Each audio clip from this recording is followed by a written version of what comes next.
Eh bien bonjour à tous, c'est Nathan Shearing pour NS Blacksmithing et aujourd'hui on se retrouve pour une nouvelle vidéo. Et dans cette vidéo, tout simplement ça va être une vidéo pour les débutants de la forge. Je vais vous apprendre à préparer un marteau, soit un marteau classique et le transformer en marteau de forge. C'est pas très compliqué et ça va vous permettre de débuter la forge. Donc là j'ai un marteau que j'ai acheté 16 euros, enfin en gros c'est 15 euros, un peu plus de 15, donc 16 euros sur Amazon. Et donc c'est un marteau de 2 kg parce que j'avais besoin d'un marteau de 2 kg parce que je forge avec mon plus gros marteau, c'est un marteau de 1,3 kg. Donc là j'aurais besoin de marteaux un peu plus gros pour pouvoir étirer de la matière plus rapidement. Donc j'ai décidé d'utiliser un marteau, d'acheter un marteau de 2 kg et voir ce que ça donnait. Donc c'est un marteau rivoire, donc avec une panne, c'est un modèle, c'est vraiment un modèle de marteau de forge avec la panne au milieu, donc ça c'est mieux, ça permet d'équilibrer. C'est plus simple, enfin c'est plus confortable à utiliser même si c'est pas indispensable. Donc je me suis occupé de la surface, donc j'ai fait une surface plate, comme on peut le voir. J'ai pas fait une surface bombée, même si c'est pour étirer, parce que je voulais pas garder, j'aurais de toute manière j'ai la panne si je veux vraiment être agressif. Donc voilà. Donc pour l'instant on va laisser ça comme ça, donc lui il est prêt. J'ai tout simplement passé un coup de brosse métallique pour enlever toute la peinture qu'il y avait dessus, parce qu'il était peint, c'est dommage. Mais donc j'ai passé un coup de brosse métallique, et là je me suis occupé donc de la table, ça s'appelle. Donc elle est déjà prête. Donc ce marteau là vous verrez pas parce que je suis tout simplement pas filmé. Et du coup ici on a le manche qui va dessus, donc j'ai retiré. Donc très simple, c'était juste de la résine, donc j'ai cassé la résine, j'ai retiré le manche. Et je vais vous expliquer comment du coup faire un manche. Et donc là on a donc un marteau de forge de 4 kg. Donc est-ce que c'est un marteau, est-ce que c'est une masse? Enfin une masse. Je sais pas comment on appelle ça, moi j'appelle ça une masse. Je sais qu'en anglais ça s'appelle un sledge, mais je n'ai pas la traduction en français. Mais moi j'appelle ça une masse de forge. Donc du coup on a, c'est le même principe, c'est une masse rivoire, même si j'aurais préféré avoir deux tables pour pouvoir faire un côté bombé et un côté plat, parce que tout simplement le côté bombé est plus pratique lorsque vous tapez sur des outils comme des ciseaux de forge ou des trucs comme ça. Mais bon, j'ai pas trop le choix, donc enfin je l'ai récupéré surtout, je l'ai pas payé, on me l'a donné. Donc je vais me contenter de ça. Donc ensuite, est-ce que c'est un marteau? Est-ce que c'est une masse? Alors ça, j'en ai aucune idée, parce que je sais qu'il y a des gens qui sont capables de forger avec un marteau de 4 kg. Moi j'en suis incapable. Donc je vais utiliser ça en tant que masse. Et donc là, la surface, on peut voir que j'ai commencé, mais c'est vraiment pas top du tout. Donc je vais vous montrer comment on prépare un marteau, tout simplement. Et voilà. Donc pour ça, je l'avais déjà utilisé en fait en tant que masse. Donc j'ai un manche, donc c'est un manche de masse qui s'enfile par le haut, avec le haut plus gros. Donc ça le fait bien. Après c'est vrai que moi je suis pas trop fan de ces manches là, et je suis même pas sûr qu'elles soient faites pour ça. Parce que c'était pas une taille standard en fait. Donc j'étais obligé de réadapter ce manche là. Après ça le fait bien, donc je vais utiliser celui-là. Par contre, vous voyez, c'est beaucoup trop gros. Normalement un manche de masse, il faut pouvoir le tenir à deux mains comme ça. Pouvoir taper vraiment comme ça, sans se mettre le manche du coup dans les... Logique. Donc va falloir que je le recoupe et tout ça, et on va s'occuper de ça tout de suite. Donc c'est parti. Voilà, donc moi je vais la préparer sur le backstand. Donc comment on prépare ça sur le backstand? C'est très simple, donc on va venir poser la table bien à plat. Et ça c'est pour faire des surfaces plates, hein. Je vais vous parler vraiment des surfaces plates. Donc la masse bien à plat. Et là on va venir incliner de haut comme ça vers le haut. Et quand on veut faire le bas, on va tourner vers le bas et ainsi de suite. Et donc il faut toujours bien garder l'angle, d'accord? Jamais faire comme ça, vraiment vers le haut, et vous faites tous les côtés comme ça. Une fois que vous avez fait les côtés, je vais vous parler des coins. De venir comme ça en diagonale et faire les angles comme ça pour vraiment avoir une surface bien polie, bien propre. Et donc ça, c'est si vous avez un backstand, donc moi j'ai un backstand.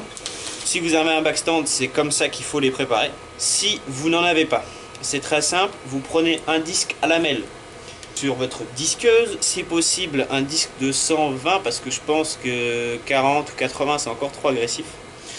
Donc vous prenez un disque de 120 et vous allez juste venir meuler les arêtes pour les arrondir, juste éviter de laisser des marques sur votre pièce de métal.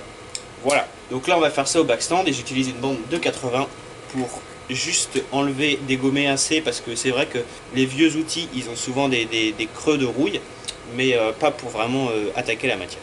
Donc c'est parti.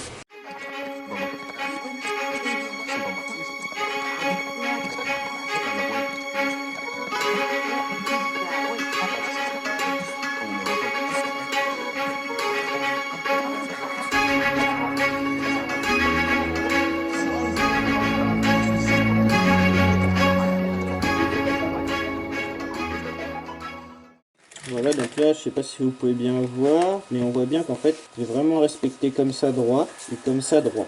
Voilà. Et après, il vous suffira juste de faire la panne. Et la panne, c'est tout simplement la même chose. Vous venez juste polir en enlevant les arêtes.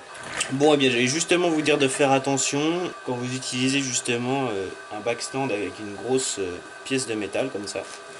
Que vous allez taper à plat comme ça. Et ça va avoir tendance à venir pincer la bande, et c'est là que vous pouvez casser la bande, et c'est exactement ce qui vient de m'arriver. Voilà. Après, la bande était usée, j'admets. Mais voilà. Heureusement, j'avais terminé, donc là je vais vous passer un petit coup de finition, je vais vous montrer comment moi je fais.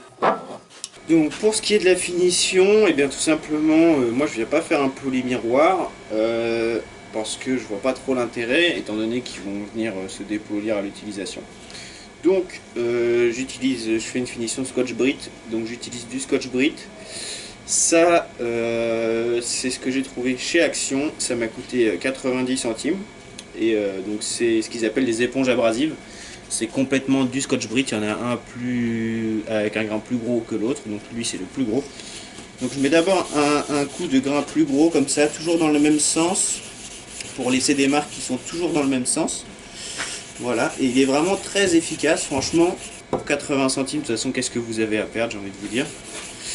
J'avais pris ça pour essayer et je suis vraiment pas déçu.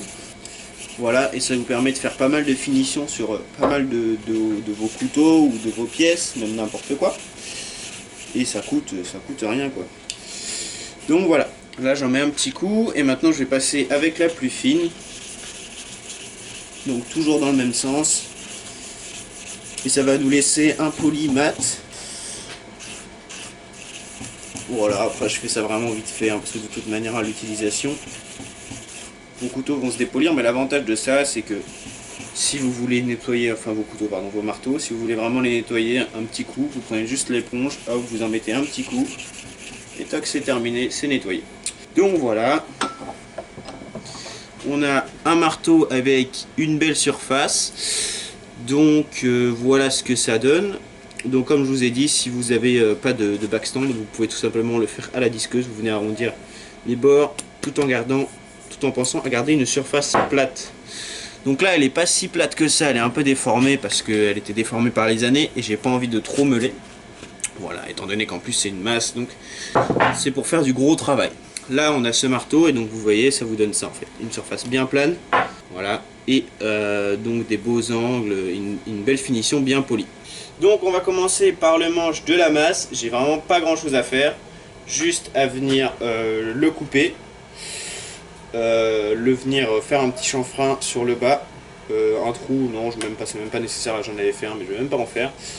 Donc juste la couper et j'aurai juste à la brûler cette partie là parce que je vais la brûler après l'avoir emmanchée. Là je vais venir la brûler juste avant pour qu'il soit vraiment noir partout. Donc voilà, et après on s'occupera de l'autre manche. C'est parti. Donc comment on va venir l'emmancher? C'est très simple, on va venir justement emboîter le manche de la masse par le haut.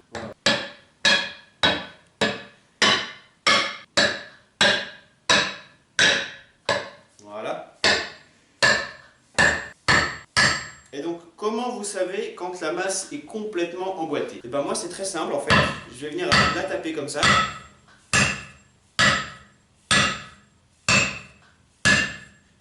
Jusqu'à ce que la masse rebondisse. Et quand elle va rebondir, c'est que vous êtes enfin emmanché. Donc là, il faut faire attention parce que vous voyez, j'ai du bois. Donc si je vois qu'au bout d'un moment, ça continue et ça ne rebondit pas, on n'est pas à fond. Mais là, il faudra que je le fasse sur du béton. Voilà.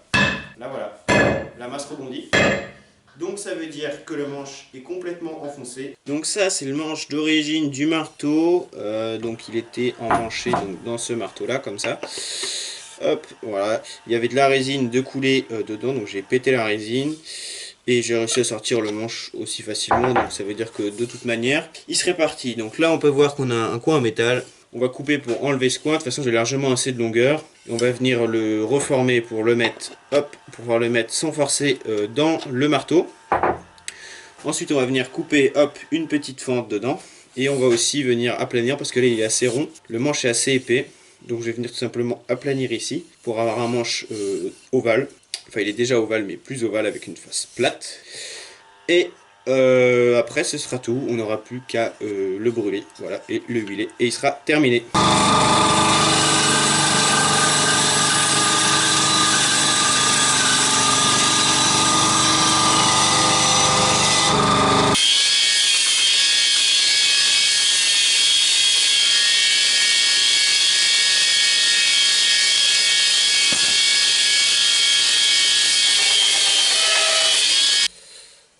Voilà, donc j'ai un peu plus ovalisé le manche, j'ai fait des faces plates. J'ai affiné un peu en gardant quelques courbures sans vraiment trop l'affiner parce que faut pas oublier que c'est quand même un marteau de 2 kg et c'est un marteau à 15 €, donc peut-être que le manche n'est pas très solide. Donc voilà ce que ça donne pour l'instant. Donc là le marteau n'est pas enfoncé à fond.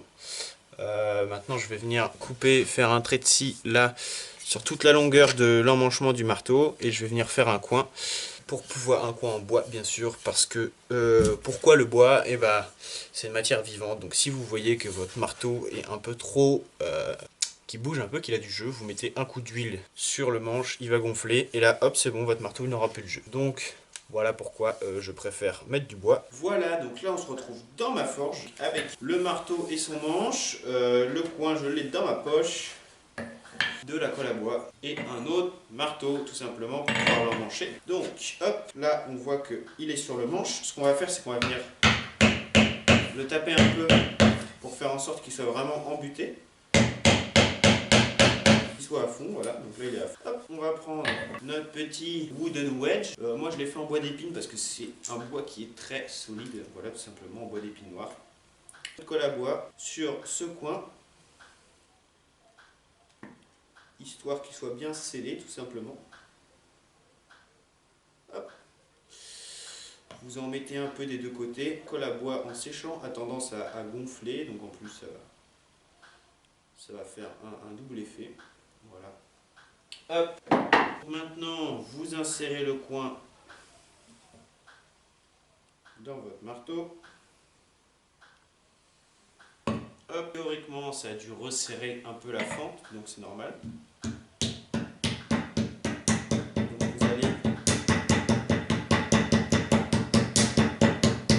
Gentiment, voilà. Hop, vous allez mettre votre marteau la tête à l'envers sur votre enclume et vous allez venir taper donc sur votre marteau. Donc pourquoi dans ce sens-là? Pourquoi dans ce sens-là? Tout simplement parce que quand on va venir taper sur le marteau, sur le bas du manche, ça va venir renfoncer le marteau sur le manche. Donc pourquoi on fait ça? Bah, tout simplement parce que si on venait taper directement sur le coin, bah, ça viendrait démancher le marteau en même temps qu'on enfonce le coin. Donc voilà pourquoi il faut poser le marteau sur une surface. Moi je fais ça sur mon enclume, mais vous pouvez faire ça sur une surface plate, n'importe laquelle. Et on vient taper sur le bas du manche jusqu'à temps que le coin soit coincé. Voilà, donc là le coin est plutôt bien coincé. Le manche est bien scellé. Voilà, donc maintenant pour finir ce marteau, je vais tout simplement venir brûler le manche pour des raisons esthétiques, parce que je préfère. Quand on travaille, on a souvent les mains noires quand on forge, et donc au final ça fait un manche pas très beau, ça fait un manche un peu moche, regardez. Donc ça par exemple c'était mon premier marteau de forge, donc c'est un marteau rivoire classique de 1 kg, donc très léger, et tout simplement qui a un manche classique, et donc c'est pas très très beau. Voilà, donc voilà pourquoi moi je préfère les manches brûlées. Donc ça voilà, comme vous pouvez le voir, c'est un marteau rivoire que j'ai modifié exactement de la même manière dont je vous ai montré, et donc du coup voilà, ça vous permet de forger tout simplement un marteau comme ça, c'est suffisant. Donc allez, c'est parti. À savoir que l'endroit le plus chaud de la flamme c'est au bout, donc ça sert à rien de mettre le chalumeau tout proche de votre morceau de bois, parce que c'est pas là où ça va le plus chauffer.